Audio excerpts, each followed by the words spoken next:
السلام عليكم ورحمة الله وبركاته، ومعكم النشرة الإخبارية لحزب التحالف الوطني المصري. شهدت الجلسة العامة لمجلس النواب اليوم برئاسة المستشار الدكتور حنفي الجبالي حالة من الجدل بين النواب والحكومة حول آليات الرقابة على صندوق مصر السيادي. تقدم النائب محمد خالد القاضي رئيس الهيئة البرلمانية لحزب التحالف الوطني المصري بتعديل على المادة الثانية بمشروع قانون صندوق مصر السيادي يهدف هذا التعديل إلى تفعيل رقابة مجلس النواب على موازنة الصندوق، حيث اقترح إضافة فقرة نصها على أن يتبع في شأن موازنة الصندوق الخاصة ذات القواعد المتبعة في إقرار الموازنة العامة للدولة داخل مجلس النواب. وفي حديثه أكد القاضي أن مشروع القانون الحالي يفتقر إلى ضوابط الشفافية والحوكمة والرقابة، مشيرا إلى أن نقل تبعية الصندوق إلى مجلس الوزراء يتطلب تفعيل نص المادة 101 من الدستور التي تحدد ضوابط الرقابة البرلمانية على السياسات الحكومية، ما يضمن تحقيق الشفافية.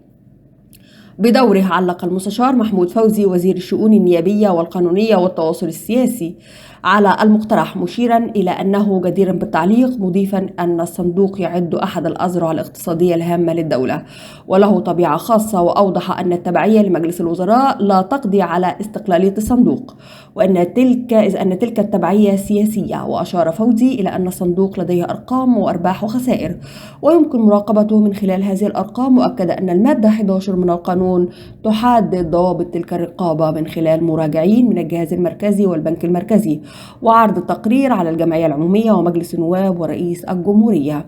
كما أشار الوزير إلى أن فكرة عرض الموازنة على البرلمان مثل موازنة الحكومة غير مقبولة، لأنها قد تؤدي إلى تقييد الطبيعة الاقتصادية المرنة للصندوق الذي تديره مجموعة اقتصادية خاصة ويتعامل بأسرار وصفقات اقتصادية. وأضاف فوزي أن الوسيلة المتبعة في الرقابة على الصندوق تضمن الشفافية والحوكمة، وأن الصندوق ليس بوابة لبيع الأصول، موضحا أن هناك أصول مستغلة وغير مستغلة ولا يوجد بخس في هذه الأصول. في ختام النقاش أعلن الوزير تمسك الحكومة بالنص وترفض التعديل المقترح. وأيد الدكتور فخري الفقي رئيس لجنة الموازنة تعليق المستشار محمد فوزي، مؤكدا أن تبعية الصندوق للحكومة هي تبعية سياسية فقط. كما أشار المستشار حنفي الجبالي رئيس المجلس إلى أن التعديل المقترح ليس محله هذه المادة وإنما مادة أخرى ليست في المشروع المقدم، وانتهى الجدل بإعلان المجلس رفضه التعديل المقترح من النائب والموافقة على النص كما جاء في مشروع القانون. صرح سيادة النائب محمد خالد القاضي رئيس حزب التحالف الوطني وعضو مجلس النواب أن طرح ملف التحول من الدعم العيني إلى الدعم النقدي أمام الحوار الوطني يعد خطوة محورية نحو إعادة هيكلة منظومة الدعم بشكل أكثر عدالة وشفافية. وأكد أن هذا التحول سيساهم في ضمان وصول الدعم لمستحقيه بشكل أكثر دقة، مما يساهم في تحسين حياة المواطنين محدودي الدخل وتحقيق استخدام أفضل لموارد الدولة. وأوضح القاضي أن التحول للدعم النقدي سيمنح المواطنين حرية أكبر في الاختيار بين السلع وفقا لاحتياجاتهم، مما يعزز من الشعور بالتمكين الاقتصادي ويزيد من خياراتهم المتاحة. كما أشار إلى أن النظام النقدي سيحقق مستويات أعلى من الشفافية، حيث سيتمكن من تتبع مسار الدعم وتوجيهه بدقة إلى الفئات الأكثر احتياجاً، مما يقلل من فرص التلاعب والفساد التي عانت منها منظومة الدعم العيني. وأضاف القاضي أن هذا التحول سيعود بفوائد ملموسة على الاقتصاد الوطني، حيث سيساهم في تقليل تكاليف إدارة منظومة الدعم التقليدية من شراء وتخزين وتوزيع السلع المدعومة، مما يعزز من فعالية استخدام الموارد الحكومية.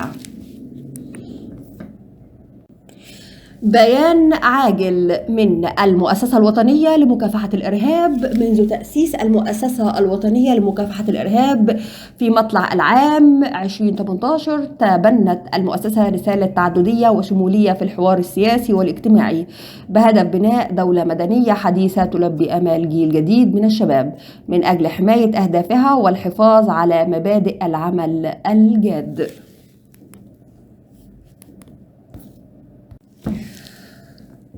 تساؤلات مشتركة بين النائب محمد خالد القاضي والنائبة الدكتورة إيريني سعيد في البرلمان. في الجلسة العامة للبرلمان طرح النائب محمد خالد القاضي رئيس حزب التحالف الوطني المصري تساؤلات هامة حول أداء صندوق مصر السيادي، خاصة بعد مرور 6 سنوات على تأسيسه في عام 2018، وقد أبدى القاضي قلقه من عدم تحقيق الصندوق للأهداف المتوقعة منه في دعم بيئة الاستثمار في مصر. كما تدخلت النائبة الدكتورة إيريني سعيد في النقاش، مشددة على أهمية توضيح خطة عمل الصندوق وآلية تنفيذ صفقاته، وقد أشار كلاهما إلى ضرورة وجود خطة عمل واضحة ومحددة وفق جدول زمني، مما يثير المخاوف بشأن فعالية الصندوق في تنفيذ صفقاته. أكد القاضي على أهمية الصندوق في استغلال الأصول، ولكنه أشار إلى عدم وجود خطة عمل محددة، مما يعكس الحاجة الملحة إلى تحسين الأداء وتفعيل الجهود لدعم الاستثمار. كما تطرق إلى العديد من الصفقات التي تم الإعلان عنها لكنها لم تكتمل، مثل صفقة أرض الحزب الوطني، مما يعكس الحاجة الملحة إلى تحسين الأداء وتفعيل الجهود لدعم الاستثمار. ودعا القاضي والدكتورة إيريني إلى اتخاذ خطوات فعلية لدعم بيئة الاستثمار في مصر، مؤكدين أن البلاد تحتاج إلى كل خطوة داعمة لتنمية الاقتصاد وتوفير الفرص الاستثمارية. بيان عاجل في إطار التوجه نحو تعزيز العمل الوطني المشترك، يعلن المكتب السياسي لحزب الشباب الوطني المصري عن انضمامه رسميا إلى قائمة شباب مصر هنبني الوطن، وذلك تحت قيادة النائب محمد خالد القاضي، وأن هذا الانضمام يأتي خطوة استراتيجية تهدف إلى توحيد الجهود الوطنية الشابة من أجل تحقيق أهداف التنمية المستدامة والنهوض بمستقبل مصر وتعزيز دور الشباب في الحياة السياسية والاقتصادية. كما يؤكد المكتب السياسي على التزامه الكامل بتقديم كافة الجهود الممكنة لدعم قائمة هنبني الوطن وتوحيد الصفوف نحو تحقيق رؤية مصر المستقبلية، ونؤمن أن التعاون والعمل الجماعي بين مختلف القوى الشبابية هو الأساس لبناء مصر الحديثة، وندعو كافة الأطراف الوطنية للانضمام لهذا المشروع. حزب التحالف الوطني المصري، الأمانة العامة. حفظ الله مصر وشعبها. المكتب السياسي العربي، الشباب الوطني المصري. يتقدم حزب التحالف الوطني المصري بخالص التهنئة لأهالي محافظة الغربية بمناسبة العيد القومي 256 للمحافظة، والذي يتزامن مع ذكرى انتصار أهالي الغربية على الحملة الفرنسية في يوم 7 أكتوبر 1798. كل عام وأنتم بخير. استعدوا للحدث الأهم. بطولة فريق نسور الوطن تنطلق قريبا بعد النجاح الكبير في النسخ السابقة. يعود فريق نسور الوطن ببطولته الرابعة التي ستجمع بين المتعة والتحدي في أجواء مليئة بالحماس والإبداع. هل أنتم مستعدون للانطلاق؟ جوائز مذهلة بانتظاركم، بالإضافة إلى تفاصيل جديدة ومثيرة سيتم الكشف عنها قريبا. لكن ذلك ليس كل شيء. لتشجيع الابتكار وروح الشباب نطلق مسابقة أحسن شعار للبطولة. شاركوا بأفكاركم الإبداعية وكونوا جزءا من تصميم شعار الحدث الذي سيحتضنه الملاعب.